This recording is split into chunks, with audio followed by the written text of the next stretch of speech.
Hey everyone, thanks for joining me in part 3 of the flight simulator tutorial. In the last video, what we did was we set up the animator controller and we added a few parameters. In this video, what we're going to be doing is we're going to be setting up a few scripts. We're going to set up the script to control the animator controller. We're going to set up a script to control the dinosaur or bird's movement. And also we're going to be setting a script for the camera. But before we do that, there was one more thing I wanted to add to this animator controller. If you just get to your model and get to its animations, add another walk animation on there, and then rename that to walk backwards or walk back, and then set the animation speed to -1. Unless you have a walk back, then just use that instead and don't change the animation speed. And then we're going to create a few transitions going towards there. That's going to be if walk is less than -0.01. Then going back to idle, it's going to be if walk is greater than -0.01. Then we're going to get one from, actually that should be fine. Alright. So now that we got our animator controller updated, let's go ahead and add our scripts.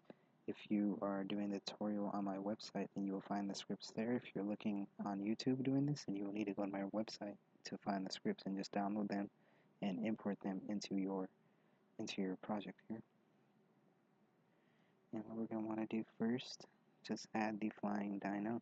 That's going to be the animator controller or the animator controller script. Then we're going to want to add the flying movement. And here we have a few speed variables. Speed is just going to be the current speed, which is whichever one of these speeds it's doing, it's going to show there. So your walk speed, I usually like to set it to about 1. Run speed, about 5. Jump speed, which is just going to be the height, I guess you set that to about 1 also. Turn speed, that's going to be your speed when you're actually turning.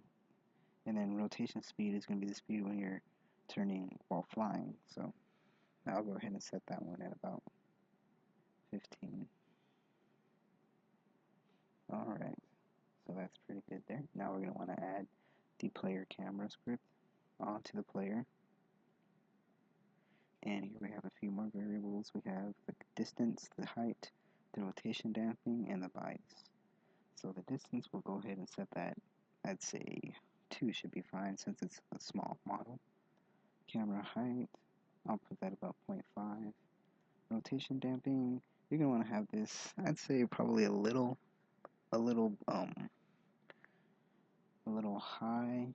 Let's see, was it high or low? I believe this one you're going to want to have it just a little high. Say about 30 should be fine. And with the bias, you're going to want to have this one really low. I'd say don't go above 1. So I'd say about 0.9 should be fine. That's actually pretty high when you think about how the gap between how far it can actually go. Because once you go past 1, it doesn't really work right. So this is actually pretty much as high as it can go. I'd say 0.95 is a little better. Alright, let's go ahead and test this out. See you there. And there might have been one more thing I didn't show you. I need to show you now. Your terrain or cube or whatever it is you're using, make sure to add the tag as floor. If you don't have floor, just add tag and just type it in there. And then set that as a tag so that it can know when it's either left or entered that collision so it can fly. Alright. So you can see here, it can move forward, it's moving backwards, and it can run, and then it can fly. So there we go, fly forward, you can fly forward a little faster. Actually change that soaring animation to flying, to the same flying animation. I just increased the speed of the animation to 2.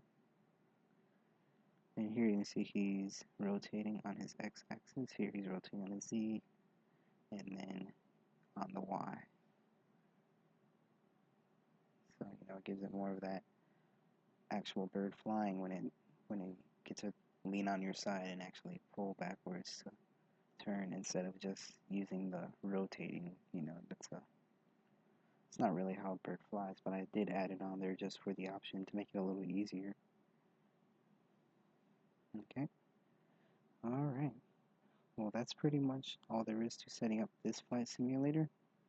If you want to find out more tutorials, just visit my website, and you guys have a good one.